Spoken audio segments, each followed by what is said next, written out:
guys, welcome back to my channel. Gajalwari Garage. ఎలా ఉన్నారండి? బాగున్నారా? చాలా బాగున్నానండి నేను. సో ఈ వ్లాగ్ అనేది నేను హైదరాబాద్ నుంచి ఇంటికైతే ట్రావెల్ చేస్తున్నానండి సింగిల్ గా. అండ్ దట్ కట్ జర్నీ చేస్తున్నాను ఎందుకంటే నైట్ టికెట్స్ చేసుకోవడానికి చాలా కాస్ట్ ఉన్నాయి. సో నేను అందుకే విజయవాడ వరకు వెళ్ళి విజయవాడ నుంచి ఇంటికి వెళ్దాం, మా ఇంటికి తాడేపల్లి కూడా అనుకుంటున్నాం. సో ఈ కట్ జర్నీ నేను అలోన్ గా ఒక్కదాన్ని, మా హస్బెండ్ లేకుండా నేను ఈ జర్నీ అనేది ఎలా అవుతుందో అవన్నీ కూడా నేను చూపిస్తానండి. సో ఈ కట్ జర్నీ ఎక్స్పీరియన్స్ ఎలా ఉందో కూడా నేను షేర్ చేస్తాను.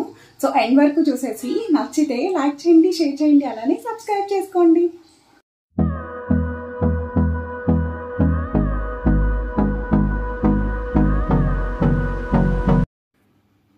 సో ఇంకా ఎర్లీ మార్నింగ్ నేను ఇక్కడ సాటర్డే అయితే స్టార్ట్ అయ్యానండి ఇంటికి. ఎప్పుడు మేము ఈవినింగే జర్నీ చేస్తాము, కానీ ఆ రోజంతా వేస్ట్ చేసుకోవడం ఎందుకు, నాకు 12 కల్లా విజయవాడ రీచ్ అయిపోతానని చెప్పి సో కట్ జర్నీ చేద్దాం ఈసారి అని చెప్పి ప్లాన్ చేసుకున్నాను నేను. మా హస్బెండ్ అయితే నాతో పాటు రావడం లేదని చెప్పి సో నేను మార్నింగ్ అయితే ఆటో అయితే బుక్ చేసుకున్నానండి. 8:15కి బస్, మార్నింగ్ 8:15కి. సో నేను 7:05, 7:10కు బుక్ చేసుకున్నా, ముందెళ్తే మంచిది కదా అని. సో ఆ టైంకి నేను స్టార్ట్ అయినా సరే ట్రాఫిక్ అయితే చాలా ఉందండి, ఎందుకంటే ఫెస్టివల్ సీజన్ కదా. సో చాలా ట్రాఫిక్ ఉంది. ఇంకా నేనైతే రీచ్ అయిపోయాను. ఇక్కడ చూసారా, సో బిగ్ టీవీ వాళ్ళు ఇంటర్వ్యూ కూడా చేస్తున్నారండి వేరే వాళ్ళని, అంత రష్ ఉంది. ఇంకా ఈ లోపు బస్ కూడా లేట్ అయిందండి. 8:15ది 9:15కి వచ్చింది. ఇంకా ఈ లోపు నేను ఇక్కడ వేడివేడిగా టిఫిన్ తిందామని చెప్పి ఇడ్లీ అయితే తింటున్నా. సో ఇడ్లీ అయితే ఇక్కడ చాలా బాగుందండి. ఇంకొచ్చేటప్పటికి నేనైతే వెయిట్ చేస్తున్నా. సో ఇంక ఇక్కడ ప్రైవేట్ కార్స్ కూడా ఉన్నాయండి, అంటే వాళ్ళు విజయవాడ వరకు వాళ్ళు కూడా తీసుకెళ్తామని చెప్పి, బట్ కాస్ట్ అయితే ఎక్కువే చెప్తున్నారు. ఇంక ఈలోపు నాకు బస్ అయితే వచ్చేసింది. ఎంఆర్ఎఫ్ టైర్స్ దగ్గరికి అని చెప్పి ఒక ప్లేస్ అయితే ఇచ్చాడండి, ఎల్బీ నగర్. నేను అభి బస్ బుక్ చేసుకున్నాను ఈసారి. సో ఇంకా సిట్టింగ్ కూడా ఓకే అంత బాగాలేదండి, బట్ ఇంకా మనకి కావాలి కాబట్టి ఇంకా ఆ టైంకి నాకు 8:15కి కదా, సో 12 కల్లా వెళ్ళిపోతానని చెప్పి బుక్ చేసుకున్నా. బట్ ట్రాఫిక్ అయితే చాలా ఉంది. నేను 12కి వెళ్తానా లేదా అన్నట్టు అనుకున్నాను, బట్ అస్సలు ఈసారి జర్నీ మొత్తం ఫ్లాప్ అయిపోయిందండి. ఎందుకంటే 12కి నేను విజయవాడ రీచ్ అవ్వాల్సింది మధ్యాహ్నం, ఈవినింగ్ 6కి రీచ్ అయ్యానండి. ఆల్మోస్ట్ 6 అవర్స్ లేట్ అయిపోయింది. సో ఇంకా విజయవాడ అయితే వచ్చేసినట్టేనండి. ఇంకా ఇక్కడ చూసారు కదా కృష్ణా నది ఇది. సో మొన్న విజయవాడలో ఫ్లడ్స్ వచ్చినాయి కదా, సో ఇక్కడేనండి, ఇదే ప్లేస్లో.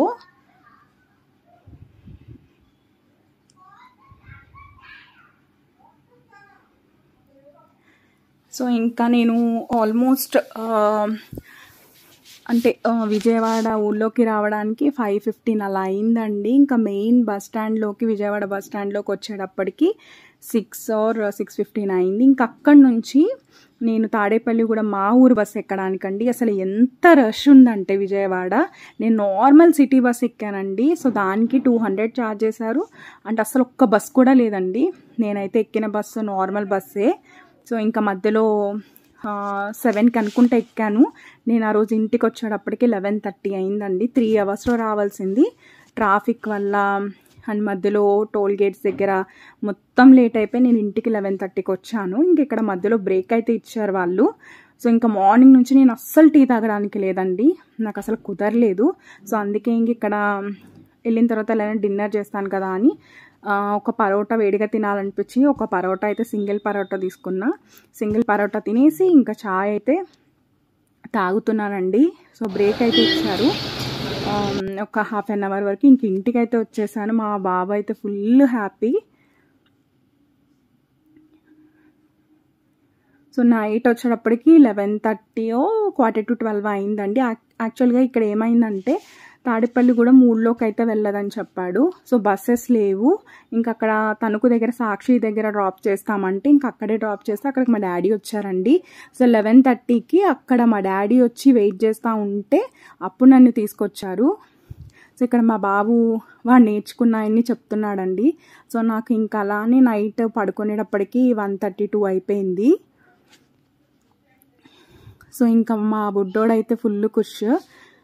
ఇంకా మార్నింగ్ అయిపోయిందండి. మార్నింగ్ లేచిన తర్వాత వాడు అలా సైకిల్ తొక్కుకుంటాడంట కొంచెం సేపు. ఇంకా బయటకు తీసుకొచ్చి అయితే ఇట్లా మా కార్ పక్కన వాడు సైకిల్ అయితే తొక్కుతున్నాడు. వాడంతటా వాడే తొక్కుతున్నాడండి.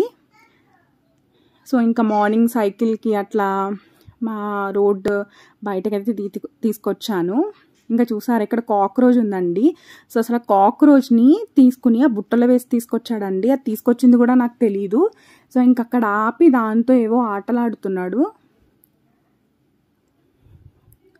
సో అస్సలు భయం ఉండదండి వాడికి. ఇట్లా ఇన్సెక్ట్స్ అన్నా అనిమల్స్ అన్నా అస్సలు భయం ఉండదు. సో వాటిని చూసారు ఎలా ఎక్కించుకుంటున్నాడు, మీద వేసుకుంటున్నాడు వాటిని. సో ఇంకా ఆబ్వియస్గా ఫెస్టివల్ సీజన్ కదా, సంక్రాంతి అంటే హరిదాస్ లేకుండా ఎలా. సో ఇంకా హరిదాస్ అయితే వచ్చాడు. ఇంకా నేను ఈ రోజు అయితే వచ్చిన రోజు ఇంకా బాత్ చేయలేదని హరిదాస్కి అయితే బియ్యం అయితే వేయలేదు.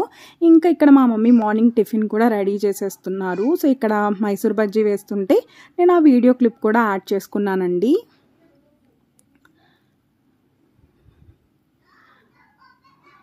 సో మైసూర్ బజ్జీ కూడా రెడీ అయిపోయింది మాకు. సో ఆల్రెడీ మేము వస్తున్నామని చెప్పి ముందు రోజే నానబెట్టి ఉంచారంట.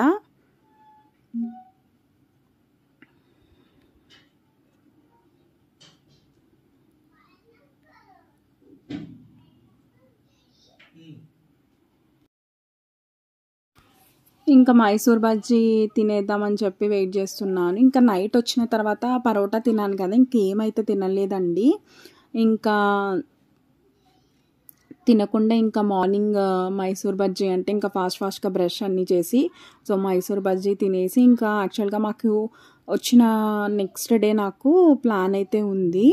సో యాక్చువల్గా మా తమ్ముడు వాళ్ళు పొద్దున్న అయితే చెప్పారు ఇట్లా సిద్ధాంతం వెళ్దామని చెప్పి. సో ఇంకా దానికైతే ఇంకా టిఫిన్ అవన్నీ తిని మా బాబుని రెడీ చేసి నేను కూడా రెడీ అవుతున్నాను. ఆ వీడియో ఈ నెక్స్ట్ వీడియోలో వస్తుందండి. సో మేము సిద్ధాంతం ఎందుకు వెళ్ళాము, ఎలా ఎంజాయ్ చేసామన్నది సో తప్పకుండా మిస్ కాకుండా చూసేసేయండి.